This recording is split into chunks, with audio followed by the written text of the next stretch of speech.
आज के वीडियो में बताऊंगा फ्रेंड्स कि आप मोबाइल कनेक्शंस में जो सेटिंग्स होता है आप उसको कैसे कर सकते हैं। आपको इस वीडियो में उसकी पूरी सेटिंग्स में बताने वाला हूं। तो चलिए वीडियो को शुरू करते हैं। तो आप जैसे ही सेटिंग्स को ओपन करेंगे, ये सबके मोबाइल में डिफ़ॉल्ट में होता है। तो यहाँ पे आपको सबसे ऊपर दिख जाएगा कनेक्शंस, आपको इस पर क्लिक करना है। क्लिक करने के बाद फर्स्ट में आ रहा है वाईफाई का यूज कैसे होता है। जब आप वाईफाई पर क्लिक करेंगे, अगर आपके मोबाइल में नेट पैक ख़त्म हो चुका है तो आप दूसरे के मोबाइल से वाईफाई को ऑन करके मोबाइल नेटवर्क को एक्सेस कर सकते हैं। तो यहाँ से आप नीचे देखेंगे वाईफाई कॉलिंग का इस्तेमाल बेसिकली वाईफाई से आप किसी को कनेक्ट करके उससे कॉल करके आप उससे बात कर सकते हैं।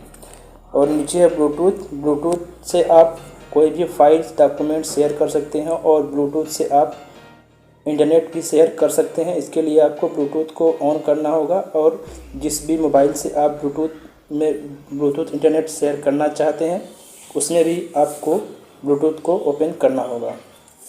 इसके नीचे है फ्लाइट मोड का इस्तेमाल तब होता है जब आप फ्लाइट में होने के बाद आपको उसको डिसेबल करने के लिए इसलिए बोला जाता है क्योंकि अगर आप उसको वहाँ पे अनेबल करके रखते हैं तो वहाँ पे कोई भी दुर्घटना हो सकता है। तो फ्लाइट मोड का इस्तेमाल बेसिकली जब आप फ्लाइट में होते हैं तभी होता है। और इसके बाद है डाटा यूज, आप इस पर क्लिक करेंगे तो यहाँ पे आपने जो भी डाटा यूज किया है उसका यहाँ पे हिस्ट्री दिखाएगा। जैसे कि मेरा 1 जुलाई से 31 जुलाई तक 7.59 MB दिखा रहा है। और ये इसका इस्तेमाल यही होता है कि जो भी डाटा आप यूज करेंगे वो डाटा यहाँ पे आपको दिखाएगा कि आपने कितना डाटा अब तक यूज किया हुआ है।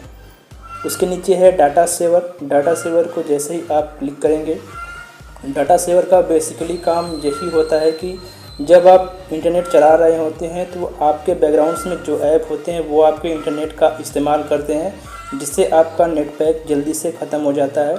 अगर आप इसको यहाँ से अनेबल करके रखते हैं तो आपका इंटरनेट जल्दी ख़त्म नहीं होता है और सिर्फ वही ऐप्स चालू होते हैं जो कि आप इस्तेमाल कर रहे हैं। बैकग्राउंड में जो भी ऐप्स हैं वो आपके डाटा का इस्तेमाल नहीं कर सकते हैं। उसके नीचे आपको लिखा हुआ आएगा allow app while data saver on. इस पर आप जैसे ही क्लिक करेंगे तो यहाँ पे जो भी आपके डिवाइस में ऐप्स हैं उनकी एक लिस्ट आ जाएगी। यहाँ पे आप ये सेट कर सकते हैं कि जब भी ऑनलाइन आप हों तो आप किसी भी ऐप को यहाँ पे अगर आपके लिए कोई ऐप इम्पोर्टेंट है तो आप उसको एक्सेस दे सकते हैं। जब भी आप ऑनलाइन होंगे तो वो आपके डाटा का इस्तेमाल कर सकता है।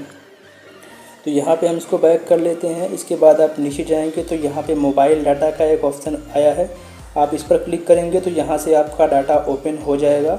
डाटा ओपन करने का 3-4 तरीका होता है, एक तो ये है और एक आप जैसे ही इसको स्क्रॉल करेंगे जहाँ पे आपको मोबाइल डाटा का ऑप्शन आ जाता है, यहाँ से भी आप ऑन करके मोबाइल डाटा को एक्सेस कर सकते हैं। जैसे ही आप इस पर क्लिक करेंगे आपके मोबाइल में मोबाइल डाटा ओपन हो जाएगा। तो इसके बाद हम बैक कर लेते हैं। यहाँ पे आप नीचे देखेंगे मोबाइल डाटा यूसेज, जैसे ही आप इस पर क्लिक करते हैं तो ये थोड़ी देर सर्च लेगा। उसके बाद एक सेटिंग्स आपके सामने ओपन हो जाएगी। जहाँ पे आप देख सकते हैं, यहाँ 1 जुलाई से 31 जुलाई तक दिखा रहा है कि अब तक मैंने कितना डाटा यूज किया है। और नीचे आप देखेंगे तो यहाँ पे वो सारे ऐप्स दिखाई देंगे जिन ऐप से आपने डाटा का यूज किया हुआ है। जैसे कि आप यहाँ पे देख सकते हैं गूगल पे सर्विसेज, इस पर मैंने 3.26 MB यूज किया हुआ है। उसके नीचे क्रोम है 1.77 MB। इस तरीके से बहुत सारे ऐप्स हैं, तो यहाँ पे आप ये देख सकते हैं। इसके बाद नीचे आप देखेंगे तो आपको दिखाई देगा वाईफाई डाटा यूसेज। जैसे ही आप इस पर क्लिक करते हैं ये थोड़ी देर अभी सर्च लेगा। उसके बाद आपको एक नई सेटिंग्स ओपन हो जाएगी। यहाँ पे आप देख सकते हैं, यहाँ पे दिखा रहा है अभी मैंने 16 जून से 14 जुलाई तक 10.68 GB वाईफाई डाटा का यूज किया हुआ है। यहाँ पे जो एक तीर का आइकन बना हुआ है, आप इस पर क्लिक करके आप ये देख सकते हैं जो आप किसी अदर डेट का देख सकते हैं। जैसे कि यहाँ पे 19 मई से 16 जून तक है। यहाँ पे हम क्लिक करते हैं तो इस महीने में मैंने 3.19 GB का यूज किया हुआ है।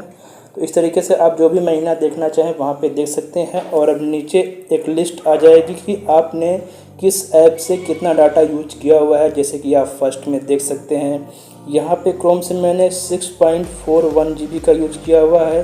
गूगल प्ले स्टोर से 1.25 GB का यूज किया हुआ है। रिमूव्ड ऐप से 717 MB का यूज़ किया हुआ है। यहाँ पे इस तरीके से बहुत सारे ऐप की लिस्ट आ गई है, तो यहाँ पे आप इस तरीके से देख सकते हैं। उसके बाद इसको बैक करते हैं। इसके बाद आपके सामने आएगा मोबाइल हॉटस्पॉट एंड टेथरिंग। इस पर जैसे ही आप क्लिक करेंगे तो यहाँ पे मोबाइल हॉटस्पॉट्स का ऑप्शन हाईलाइट नहीं है। तो ये किस लिए हाईलाइट नहीं है मैं बता रहा हूँ। तो क्योंकि मैंने डाटा सेवर को ऑन किया हुआ है इसलिए वो हाईलाइट नहीं हो रहा है। तो यहाँ पे हम डाटा सेवर को पहले ऑफ़ कर लेते हैं, उसके बाद इस वाले सेटिंग्स को देखते हैं। तो यहाँ पे फिर से हम इसको ओपन कर लेते हैं और यहाँ पे आप देख सकते हैं फर्स्ट में आ रहा है मोबाइल हॉटस्पॉट। मोबाइल हॉटस्पॉट का बेसिकली यूज इसीलिए होता है कि जब अगर आपके मोबाइल में नेट पैक है और आप उसे किसी से शेयर करना चाहते हैं तो आप अपना मोबाइल हॉटस्पॉट ऑन करेंगे और आप जिससे शेयर करना चाहते हैं उसके डिवाइस में वाईफाई को ऑन करना होगा। इसके बाद आपने जो भी अपना हॉटस्पॉट का पासवर्ड दे रखा होगा वो पासवर्ड वहाँ पे एंटर करने के बाद आप मोबाइल से कनेक्ट हो जाएंगे और इंटरनेट शेयर कर पाएंगे। नीचे है Bluetooth tethering, share your phones internet connections using Bluetooth. यहाँ पे आप ब्लूटूथ का इस्तेमाल करके भी इंटरनेट को शेयर कर सकते हैं, लेकिन इसकी पकड़ थोड़ी कमज़ोर होती है। इससे यहाँ पे आपका डेटा थोड़ा सा धीमा शेयर होता है, इसलिए ज़्यादातर लोग मोबाइल हॉटस्पॉट का ही यूज करते हैं। इसके बाद नीचे है USB टेथरिंग। आप USB केबल के माध्यम से भी एक डिवाइस से दूसरे डिवाइस को कनेक्ट कर सकते हैं और मोबाइल डाटा को शेयर कर सकते हैं, लेकिन आप USB केबल के माध्यम से सिर्फ एक ही डिवाइस में कनेक्ट कर सकते हैं, जबकि आप मोबाइल हॉटस्पॉट का ओपन इस्तेमाल करके कई सारे डिवाइस से कनेक्ट कर सकते हैं। यहाँ पे नीचे देखेंगे आप मोबाइल नेटवर्क्स, इस पर क्लिक करेंगे। यहाँ पे क्लिक करने के बाद फर्स्ट में आएगा आपको डाटा रोमिंग। डाटा रोमिंग का बेसिकली यूज इसीलिए होता है कि अगर आप किसी अदर स्टेट में हैं तो वहाँ पे अगर आपको नेटवर्क नहीं आ रहा है तो आप डाटा रोमिंग को ऑन कर सकते हैं। वहाँ के हिसाब से आपको अलग से चार्जेस देने पड़ सकते हैं, जिस हिसाब से वहाँ का नियम होगा। इसके बाद है नेटवर्क मोड। नेटवर्क मोड पर आप क्लिक करेंगे। जैसे ही आप इस पर क्लिक करेंगे तो यहाँ पे आपको एक सेटिंग्स दिखाई देगी LTE 3G 2G auto connect. मैंने इसको सेट कर रखा है। LTE का मतलब होता है लॉन्ग टर्म इवोल्यूशन, 3G मतलब थर्ड जनरेशन, 2G मतलब सेकेंड जनरेशन। तो यहाँ पे अगर आप इसको कनेक्ट करके रखेंगे, अगर आप जहाँ पे मौजूद है वहाँ पे अगर 3G नहीं है 2G है तो 2G पकड़ लेगा, और 2G नहीं है तो वहाँ पे सिर्फ LTE है तो वहाँ पे LTE पकड़ लेगा। इसके बाद नीचे यहाँ पे आप कई सारे ऑप्शन देखेंगे 2G 3G। तो आप क्या करिए, आप सिर्फ इसी को अनेबल करके रखिए। इससे आपको ये फ़ायदा होगा कि आप वहाँ पे जो भी नेटवर्क अवेलेबल होगा वो आपके मोबाइल में ऑटोमेटिकली कनेक्ट हो जाएगा। इसके बाद एक्सेस पॉइंट नेम आता है, इस पर क्लिक करेंगे आप तो यहाँ पे आपके जो एयरटेल इंटरनेट की है उसकी सेटिंग यहाँ पे आपको ओपन हो जाएगी। यहाँ पे जो भी सेटिंग डिफ़ॉल्ट में है आपको उसे कुछ नहीं करना है। यहाँ पे आपको बस जो जैसे है वैसे ही रहने देना है। और नीचे है एयरटेल MMS, इस पर आप जैसे ही क्लिक करेंगे तो इसका बेसिकली यही होता है, जो वो होता है बेसिकली वही ये भी होता है। यहाँ पे डिफ़ॉल्ट में ये कंपनी की तरफ से दिया होता है, इसमें आपको कुछ भी इससे छेड़छाड़ नहीं करना है। तो यहाँ भी हम बैक कर लेते हैं। इसके बाद है नेटवर्क ऑपरेटर, इस पर आप क्लिक करेंगे। अगर आपके मोबाइल में नेटवर्क ठीक से नहीं आ रहा है तो आप सेलेक्ट ऑटोमेटिकली पर क्लिक करेंगे और आपका मोबाइल ऑटोमेटिकली सेलेक्ट हो जाएगा और आप मोबाइल पर रजिस्टर कर जाएंगे। यहाँ पे आपके सामने एक और ऑप्शन आता है सेलेक्ट मैनुअली। आप मैनुअली भी सेलेक्ट कर सकते हैं। जैसे कि अगर आप मैनुअली सेलेक्ट करना चाहते हैं तो आप इस पर क्लिक करेंगे और बहुत सारे कंपनियों के नाम आएंगे। वहाँ पे जिस भी कंपनी का आप सिम है उस सिम को आप सेलेक्ट कर लेंगे और आप अपने मोबाइल पर रजिस्टर्ड हो जाएंगे। तो यहाँ पे हम इसको भी बैक कर लेते हैं। इसके बाद आता है सिम कार्ड मैनेजर का ऑप्शन। तो यहाँ पे आप देख सकते हैं मेरे मोबाइल में सिर्फ एक ही सिम है। तो यहाँ पे जैसे ही आप क्लिक करेंगे तो आपको आप इसको ऑन या ऑफ़ नहीं कर सकते। अगर आपके मोबाइल में डबल सिम होता तो आप अगर चाहते तो एक सिम को ऑफ़ कर सकते थे। इससे क्या होगा कि आपका सिम वो काम करना बंद कर देगा, उस पर कॉल और मैसेज नहीं आएगा और ना ही आप किसी को कॉल कर पाएंगे। इसके बाद नेम पर क्लिक करके आप इस सिम का नेम चेंज करना चाहते हैं, जो भी नेम चेंज करना चाहते हैं वो नेम चेंज कर सकते हैं। इसके बाद नीचे आता है mobile data. Mobile data of है। जैसे ही आप यहाँ पे सिर्फ मेरा एक ही सिम है, इसलिए एक सीन दिखा रहा है। जैसे ही आप सिम 1 पर मैं क्लिक करता हूँ मेरे मोबाइल में डाटा ऑन हो जाएगा। तो यहाँ से भी आप मोबाइल डाटा को ऑन कर सकते हैं। इसके बाद है ऑटो टर्न ऑफ कनेक्शंस। जैसे ही आप इस पर क्लिक करते हैं तो बेसिकली इसका यूज इसलिए होता है सेव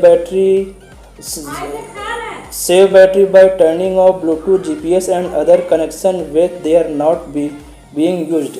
तो इसका मतलब यही होता है कि जैसे आप कोई भी ऐप्स का यूज नहीं कर रहे हैं 15 मिनट तक, अगर आप उसका ऐप का यूज नहीं करते हैं तो वो ऑटोमेटिकली ऑफ हो जाएगा। इससे आपकी जो है बैटरी की बचत होगी। इसका काम बेसिकली यही होता है। इसके बाद नीचे आप देखेंगे आपको दिखाई देगा मोर कनेक्शन सेटिंग्स। यहाँ पे प्रिंटिंग पर क्लिक करके आप कुछ भी प्रिंट कर सकते हैं। ये अगर आप कुछ भी प्रिंट करना चाहते हैं तो आपको इसे अपने कंप्यूटर से कनेक्ट करना होगा और आपको प्ले स्टोर से एक प्रिंटर ऐप को डाउनलोड करना होगा। तो जैसे ही वहाँ पे आप एक प्रिंटर ऐप को डाउनलोड कर लेंगे, वहाँ से आप किसी भी फाइल्स को प्रिंटर से कनेक्ट करके उसे प्रिंट कर सकते हैं। इसके बाद है वीपीएन का फुल फॉर्म होता है वर्चुअल प्राइवेट नेटवर्क। इसका मतलब ये होता है कि जैसे अगर आप इंडिया में हैं और अमेरिका की आप कोई साइट को ओपन करना चाहते हैं जो कि इंडिया में बैन है, तो आप वीपीएन के थ्रू उस साइट को ओपन कर सकते हैं। इससे थर्ड पार्टी को उसका पता नहीं चलेगा। इसके बाद है प्राइवेट डीएनएस है। तो यहाँ पे मेरा ऑफ है, इसका बेसिकली कोई काम है नहीं, तो यहाँ पे आपको इसको ऑफ ही रखना है। इसके बाद यहाँ पे देखते हैं और ये सारे सेटिंग्स पूरे हो चुके हैं फ्रेंड्स। इस तरीके से आप मोबाइल सेटिंग्स का कनेक्शन में जो सेटिंग्स है वो सारे सेटिंग्स को इस्तेमाल कर सकते हैं।